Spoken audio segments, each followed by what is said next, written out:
നമ്മൾ ഒരു exam must ആയിട്ട് ക്വാളിഫൈ ചെയ്തിരിക്കണം. എന്താണ് GPAT, എന്താണ് ഇതിന്റെ ഒരു സിലബസ്, ആരാണ് കണ്ടക്ട് ചെയ്യുന്നത്, അപ്പൊ അങ്ങനെ ധാരാളം ഡൗട്ട്സ് നമ്മുടെ ഉള്ളിൽ ഉണ്ടാവും അല്ലെ.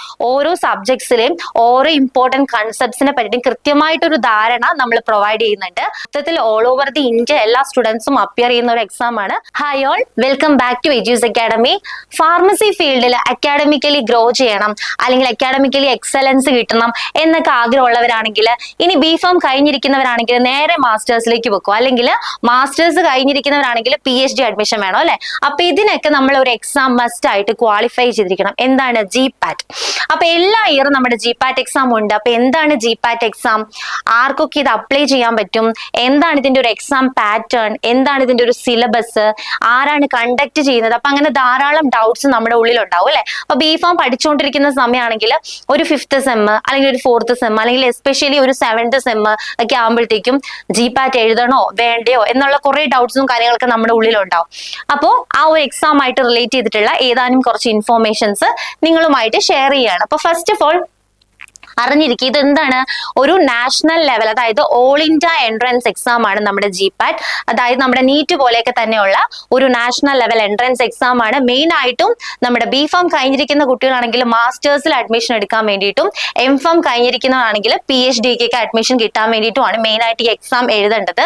അതുപോലെ എക്സാം കണ്ടക്ട് ചെയ്യുന്ന ബോർഡ് ആരാണ്, NBEMS, അതായത് national board of examinations in medical science. നമ്മുടെ നീറ്റ് PG, നീറ്റ് MDS ഒക്കെ ഇല്ല, അതുപോലെയുള്ള എക്സാംസ് കണ്ടക്ട് ചെയ്യുന്ന ബോർഡാണ് NBEMS. അപ്പൊ അവർ തന്നെയാണ് നമ്മുടെ GPATും കണ്ടക്ട് ചെയ്യുന്നത്. പിന്നെ എലിജിബിലിറ്റി ക്രൈറ്റീരിയ പ്രത്യേകിച്ച് ഒന്നുമില്ല, നമുക്കറിയാം. BPharm കഴിഞ്ഞിരിക്കുന്നവരാണെങ്കിലും അല്ലെ BPharm ലാസ്റ്റ് സെം അപ്പിയർ ചെയ്യുന്ന കുട്ടികൾക്കും, അതുപോലെ മാസ്റ്റേഴ്സ് കഴിഞ്ഞിരിക്കുന്നവർക്കും മാസ്റ്റേഴ്സ് ലാസ്റ്റ് സെം അപ്പിയർ ചെയ്യുന്നവർക്കൊക്കെ GPAT എഴുതാവുന്നതാണ്. 3 ഇയർ ആണ് ഇതിന്റെ വാലിഡിറ്റി വരിക. ഇനി എന്തിനാണ് നമ്മൾ GPAT എഴുതുന്നത്, അതായത് നമുക്കറിയാം ധാരാളം കോളേജസ് ഉണ്ട് അല്ലെ. അപ്പൊ ഒരു സ്കോളർഷിപ്പോട് കൂടി പഠിക്കുക എന്ന് പറഞ്ഞാൽ അതൊരു വലിയ കാര്യമാണ്, അതൊരു ചെറിയ കാര്യമല്ല. അപ്പോൾ സ്കോളർഷിപ്പോട് കൂടി പഠിക്കാൻ വേണ്ടിയിട്ടും, അതുപോലെ ടോപ്പ് കോളേജസ്, നമുക്കറിയാം നമ്മുടെ കേരളത്തിലാണെങ്കിൽ കേരളത്തിലെ ഗവൺമെന്റ് മെഡിക്കൽ കോളേജസിൽ പഠിക്കണമെങ്കിൽ നമ്മൾ GPAT ക്രാക്ക് ചെയ്തിരിക്കണം. അതുപോലെ സ്റ്റൈപ്പൻഡ് പ്രൊവൈഡ് ചെയ്യുന്ന പ്രൈവറ്റ് കോളേജസിൽ പഠിക്കണമെങ്കിലും നമ്മൾ GPAT ക്രാക്ക് ചെയ്തിരിക്കണം. So MPharm admissions in top colleges, അതുപോലെ MPharm കഴിഞ്ഞിട്ടുള്ളവരാണെങ്കിൽ നമ്മുടെ റിസർച്ച് ഇൻസ്റ്റിറ്റ്യൂട്ട്സിൽ PhD അഡ്മിഷൻ വേണമെങ്കിലും GPAT അവിടെ ഒരു ക്രൈറ്റീരിയ ആയിട്ട് വരുന്നുണ്ട്. അപ്പോൾ ഇപ്പോൾ ഫിനാൻഷ്യലി നമുക്കൊരു സപ്പോർട്ടും കൂടി കിട്ടുന്നത് കൊണ്ട് അതൊരു ഫിനാൻഷ്യൽ ബർഡൻ എന്തായാലും വരാൻ ചാൻസ് ഇല്ല.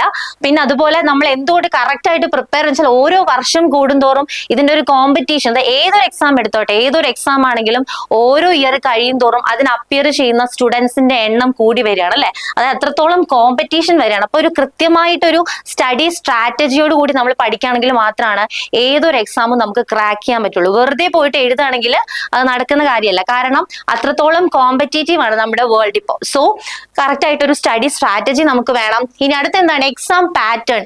ഇപ്പൊ ഏതൊരു എക്സാം ആണെങ്കിലും അതിന്റെ ഒരു പാറ്റേൺ മനസ്സിലാക്കാണ്ട് ആ ഒരു എക്സാം എഴുതിയിട്ട് കാര്യമില്ല. ഇപ്പൊ നമുക്കറിയാം നമ്മുടെ ഇന്ത്യയിൽ തന്നെ ഏറ്റവും ടോപ്പ് ആയിട്ടുള്ള ഒരു എക്സാം ഏതാണ്, നമ്മുടെ സിവിൽ സർവീസ് അല്ലെ. അപ്പൊ ഒരു സിവിൽ സർവീസ് ആസ്പിരന്റിന് ഏറ്റവും മസ്റ്റ് ആയിട്ട് വേണ്ട ഒരു ഫൗണ്ടേഷൻ എന്താണ്, ആ ഒരു എക്സാമിനെ പറ്റിയിട്ട് കറക്റ്റ് ആയിട്ട് ഒരു ഐഡിയ. അതുപോലെ തന്നെയാണ് എല്ലാ കോമ്പറ്റേറ്റീവ് എക്സാംസും. എന്താണ് GPAT എക്സാം, എത്ര ക്വസ്റ്റ്യൻസ് ഉണ്ട്, ഒരു ക്വസ്റ്റ്യൻ കറക്റ്റ് ആവുകയാണെങ്കിൽ എത്ര മാർക്ക് കിട്ടും, ഒരെണ്ണം തെറ്റിപ്പോവാണെങ്കിൽ എത്ര മാർക്ക് വെച്ച് കുറയും, എത്ര അവർ ആണ്. അപ്പൊ അതൊക്കെ നോർമൽ ആയിട്ട് നമ്മുടെ മൈൻഡിൽ അറൈസ് ചെയ്യാൻ ചാൻസ് ഉള്ള കുറച്ച് ഡൗട്ട്സ് ആണ്. അപ്പൊ ടോട്ടൽ 125 മൾട്ടിപ്പിൾ ചോയ്സ് ക്വസ്റ്റ്യൻസ് ആണ് വരുന്നത്.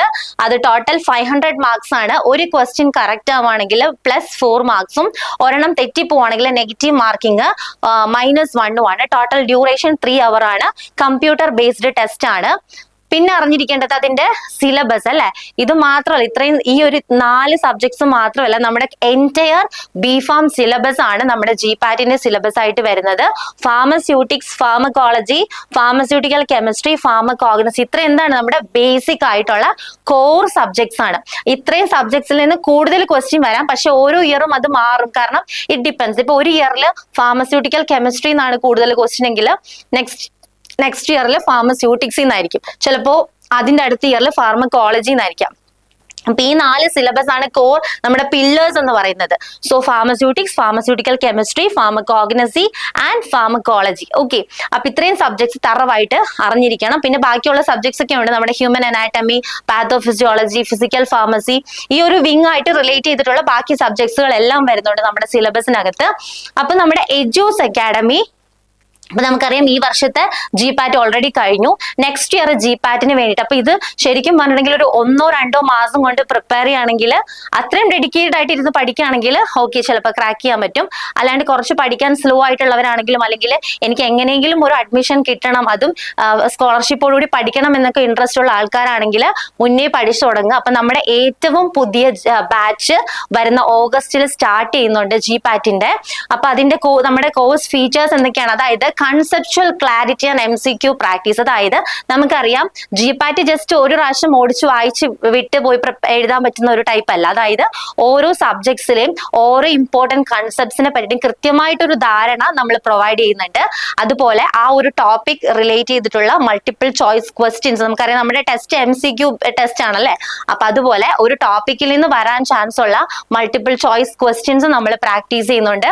ദെൻ ഫാക്കൾട്ടി സപ്പോർട്ട്, ഏത് സമയത്തും നിങ്ങൾക്ക് ഡൗട്ട് ചോദിക്കുകയാണെങ്കിൽ നമ്മൾ ക്ലിയർ ചെയ്ത് തരുന്നതായിരിക്കും.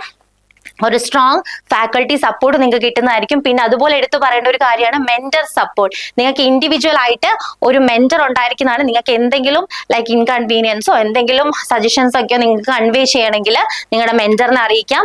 Next one, updated study materials and notes. നമുക്കറിയാം ഇപ്പോൾ ലൈക്ക് ഫാർമസി ഫീൽഡും കൂടിയാണ് അല്ലെ, അപ്പൊ ചിലപ്പോൾ പുതിയ പുതിയ ഡ്രഗ്സ് ഒക്കെ ഇങ്ങനെ ഡിസ്കവർ ചെയ്തുകൊണ്ടിരിക്കുകയാണ്. അപ്പൊ ചിലപ്പോൾ ഒരു 2 വർഷം മുന്നേ ഉള്ള ഒരു ഫാർമക്കോളജി ഡ്രഗ് ക്ലാസിഫിക്കേഷൻ ആയിരിക്കത്തില്ല ചിലപ്പോൾ ഒരു 1 ഇയർ അല്ലെങ്കിൽ 2 ഇയർ കഴിയുമ്പോഴത്തേക്കും അല്ലെ.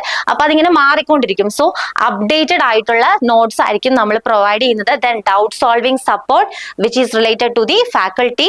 Then test series and performance analysis, revision test, weekly test, അതുപോലെ പ്രാക്ടീസ് ടെസ്റ്റ് എല്ലാം നമ്മൾ പ്രൊവൈഡ് ചെയ്യുന്നതാണ്. And the performance analysis, then revision strategies and time management tips. അപ്പം കൃത്യമായിട്ടൊരു സ്റ്റഡി സ്ട്രാറ്റജി നമ്മൾ പ്രൊവൈഡ് ചെയ്യുന്നുണ്ട്. അപ്പോൾ കോഴ്സിനെ പറ്റിയിട്ട് അല്ലെങ്കിൽ ബാക്കി എന്തെങ്കിലും എക്സാമിനെ പറ്റിയിട്ടോ ഡൗട്ടും കാര്യങ്ങളും ഉള്ളവര് നമ്മുടെ എജ്യൂസ് അക്കാഡമിയുടെ ഈ തന്നിരിക്കുന്ന കോൺടാക്ട് നമ്പറിൽ കോൺടാക്ട് ചെയ്യുക. നമ്മൾ ബാക്കി ഡീറ്റെയിൽസും കാര്യങ്ങളൊക്കെ പറഞ്ഞു തരുന്നതായിരിക്കും. അപ്പോൾ ഈ ഒരു ഫീൽഡിൽ അക്കാഡമിക്കലി എക്സലൻസ് കിട്ടണം എന്ന അത്രയും ഡിറ്റർമിനേഷൻ ഉള്ള ആൾക്കാരാണെങ്കിൽ എന്തായാലും ഈ ഒരു എക്സാം നിങ്ങൾ ഈ എക്സാം നിങ്ങൾ അറ്റൻഡ് ചെയ്യണം. എക്സാമിന് വേണ്ടിയിട്ട് മുന്നേ പഠിച്ചു തുടങ്ങുക. ഓക്കെ, അതായത് നമ്മുടെ കേരളത്തിലുള്ള സ്റ്റുഡൻസ് മാത്രമല്ല, നോർത്തിലുള്ള സ്റ്റുഡൻസ് എല്ലാവരും, മൊത്തത്തിൽ ഓൾ ഓവർ ദി ഇന്ത്യ എല്ലാ സ്റ്റുഡൻസും അപ്പിയർ ചെയ്യുന്ന ഒരു എക്സാം ആണ്. സോ അത്രത്തോളം നന്നായിട്ട് കൺസെപ്റ്റും കാര്യങ്ങളൊക്കെ പഠിക്കുക, ക്വസ്റ്റ്യൻസ് വർക്ക്ഔട്ട് ചെയ്യുക. Okay, anyway best wishes for your future. Thank you.